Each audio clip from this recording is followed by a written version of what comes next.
Merci d'être avec nous comme tous les matins, merci de votre fidélité. Lundi matin, Torah, lundi féminin, judaïsme au féminin avec Mariacha Dré. Bonjour Mariacha. Bonjour, Boker Tov, Shavua Tov. Et Shavua Tov, toujours un plaisir d'être avec vous pour ce début de semaine. Alors on continue Mariacha à explorer le couple, les fondements du couple. Et ce matin, vous allez nous parler de la frustration. Alors pourquoi la frustration ? Oui, effectivement, la frustration, c'est un grand thème. C'est un grand thème dans le couple et c'est un grand thème dans l'éducation des enfants également.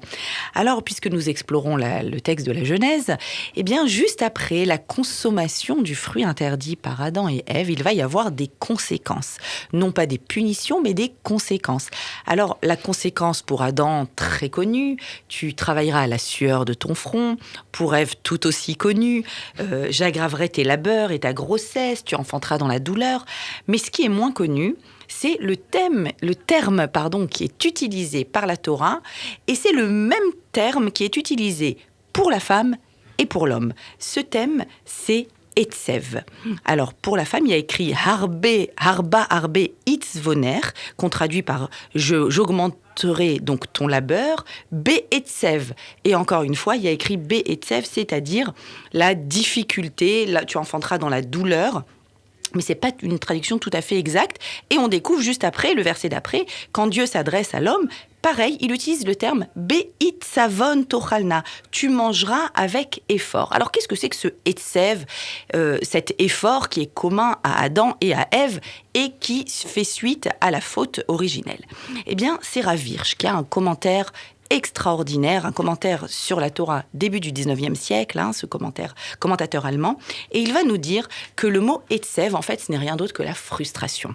C'est-à-dire que suite à la consommation du fruit interdit, nous l'avions expliqué une fois, le corps prend énormément de place. Le corps a un langage qui est insistant et effectivement, le langage corporel globalement masculin sera ce langage de difficulté à ramener la subsistance et pour la femme, cette difficulté à vivre et à expérimenter dans son corps la vie, dans son corps la difficulté de l'enfantement, mais pas seulement l'enfantement, tout ce qui est lié à cela.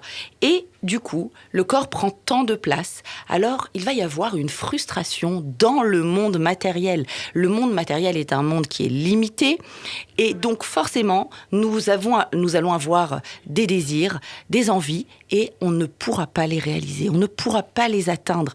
Et qu'est-ce que cela va produire en nous ?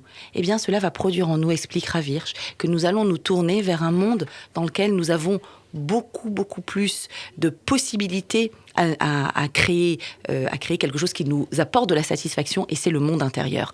Donc le monde de la matière, le monde extérieur étant justement celui qui va un peu créer des limites et des frustrations en nous, du coup nous allons nous connecter à ce qui est en nous. Et là, il n'y a plus de limites, parce que là, les émotions que l'on peut vivre intérieurement, elles sont infinies. Et je vais citer Rav Hirsch, parce que c'est extraordinaire ce qu'il dit. Il dit que cette frustration annule notre dépendance vers le monde extérieur en la bénédiction ou la malédiction de la terre. On se sent rassasié et valeureux uniquement par cette confiance en Dieu. Et cette phrase merveilleuse, la vie matérielle sera pour l'homme et pour la femme un rappel que pas tout ce qui est amer est mal et que le bien n'est pas toujours doux.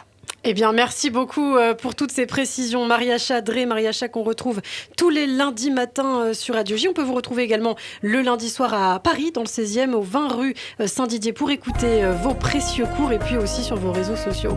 Merci Mariacha, à la semaine prochaine.